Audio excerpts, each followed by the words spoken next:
I quickly want to go back before we look forward. Sure. How did you get the interview with Mr. Maduro? It took 4 years.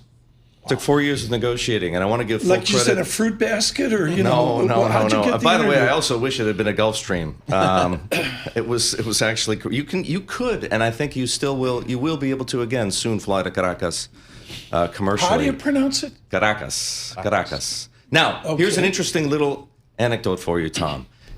Because Venezuela had long been an outcast of the international community and, without question, at the time sanctioned by the United States, it was no longer in the Sabre computer system that the airlines used to ticket. And so when I went to JFK to get on a plane to Panama City, from which I transferred to Caracas, it was like going back to the 70s, man. They had to write CCS on a tag for my bags. Very cool. What is the behavioral distinction of being 6 feet, 10 feet, 12 feet from Mr. Maduro versus the distance we all face right now? What is the characteristic of meeting him? I'll tell you, I think the first thing you realize is that running a government, whether it's a democratically elected government or it is effectively a dictatorship like that Maduro was running, requires skill, requires cunning, requires ability. In fact, you might argue that running a dictatorship is harder in some respects than running a democratically elected government, because all of the infighting among factions, all the backstabbing takes place in private. At least here we see it play out in public. And so you quickly gain an appreciation for the fact that he's not some pushover. Of course he's a bully. Of course he's a thug. Of course Venezuela, under his rule, committed all kinds of atrocities. But you respect the fact that he is a tough customer. Now that he is out, how do you think this will play out in Venezuela? Well, I think it's playing out as we see it at the moment. There's no way to install a democratically elected government in Venezuela overnight, just because of the fact that Edmundo González won in 2024 as sort of this stand-in candidate for the opposition. Doesn't mean that you can put him or put Maria Corina Machado in place.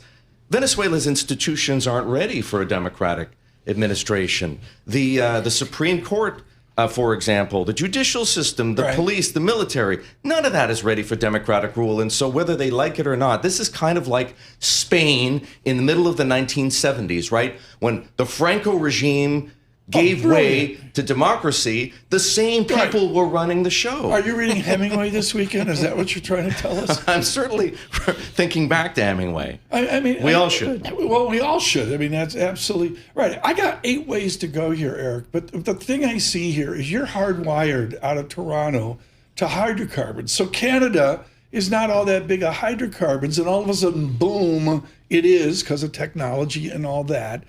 My experts are telling me the analog of Venezuela to Canada is not accurate. What do you read out of the Toronto Globe and Mail and the rest of it?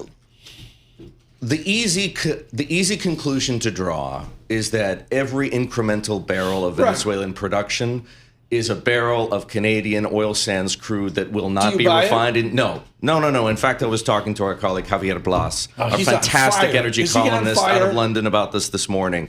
No, that's not true. First of all, there's spare capacity in the American refinery system. Secondly, there's every reason potentially not to refine Kuwaiti crude, Iraqi crude, Saudi crude in order to continue to import Canadian crude. And by the way, not all the Canadian crude goes all the way to the Gulf. Some of it gets refined in the Chicago area. Some of it gets refined in the Midwest.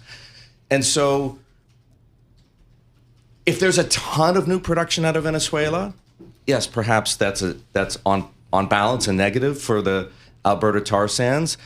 But let's get real here. There's no prospect of a ton of new production coming out of Venezuela anytime soon. Over the next 18, 24 months, potentially, I don't know, according to Javier in our conversations, 300,000 to 500,000 barrels of crude. This is what he's talking about in his column today, by the way, which I urge everybody to read. Javier Blas, our energy columnist, talking about Venezuela. Why?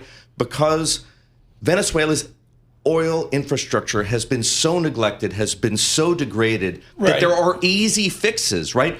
Chevron can pump a little extra OPEX, not even CAPEX, OPEX into Venezuela and optimize some of its recovery.